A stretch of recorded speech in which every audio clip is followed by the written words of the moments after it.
Would you describe yourself as a conspiracy theorist? Well, I look at what officialdom tells us is happening and check it out. And if you can back that up with information, it's not a theory. And there are situations where you think, I think this could be this, or it could be that could be happening. That's a theory. But much of it is backed up by hard factual information. And interestingly, when you look at the dictionary definition of the very word conspiracy, we're drowning in them. One is the action of plotting or conspiring. I mean, that's happening all the time. Give me an example of a conspiracy at the moment. Well, ironically, we've had George Osborne this week trying to ridicule conspiracies involving the EU by likening them to believing in the Loch Ness Monster.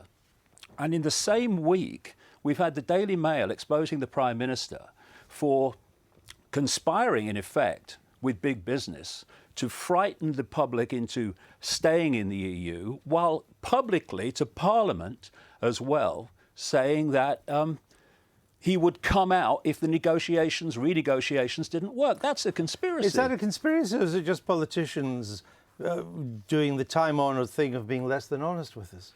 Well, if you're telling the public that you will have the option of coming out if you do not renegotiate with the EU the way you want, and you don't do that.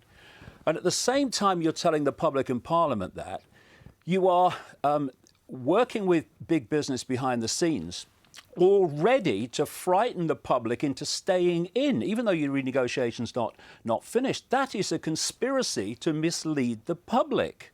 What other conspiracy should we worry about?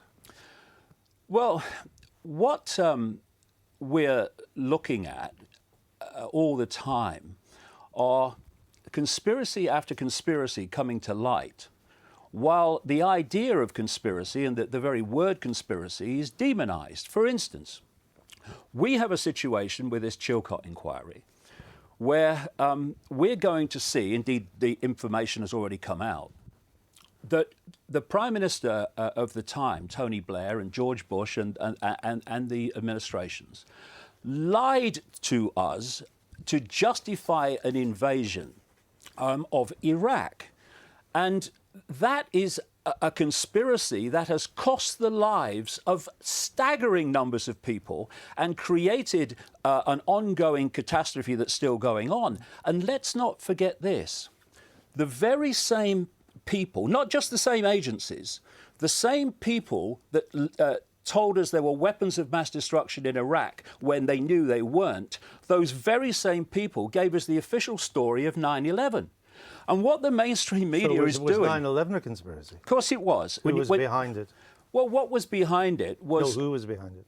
Well, again, in the time we've got here, it's very difficult. But there is a network that works through government agencies, through organisations like the CIA, etc., to push an agenda on the world which is unfolding by the day.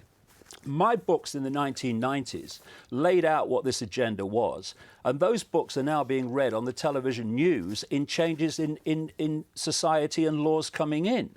Okay. And the thing is, this is the point, the mainstream media has accepted that those same characters lied about Iraq, but will not question in any way the same people's version of 9/11. They're journalists, it's their job. But do you still think the royal family were shape-shifting lizards? Yes, I do. You do? Yes. And you also want us to believe 9/11 is a conspiracy? Yes, but the Doesn't point... that rather undermine... I mean, well, no, it I doesn't. can see the point that you might have some question 9/11, but if you also think that Buckingham Palace is inhabited by lizards, it kind of undermines but it's not that simple. There's a whole big backstory before you get to what I'm saying. If you deliver it in one line, the world's run by reptiles, you meet it on one level. Oh, that's crazy, immediate reflex action. But when you see the backstory and the evidence to support this, ancient and modern, you see that one line, throwaway line, in a completely different context. All right, let me bring in that. Have you ever believed in a conspiracy theory, Liz?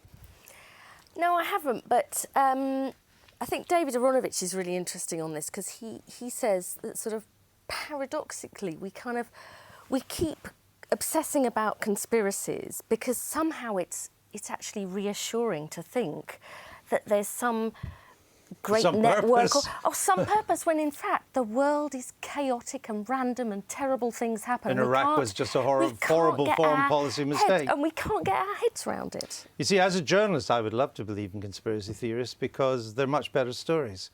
But almost everything I've ever investigated, it turns out cock-up is a better explanation than conspiracy. Yes, I know people put a lot of work into conspiracy theories, but I still think they're actually intellectually lazy. I think, people just don't want to get their head around the way things really work. That having been said, let me say firstly that, a lot of people are gullible about conspiracies. I think the police were extremely gullible about the Downing Street paedophile ring, as it turns out. And on the other hand, I'll just end my comment with this point. There clearly was a conspiracy over Hillsborough.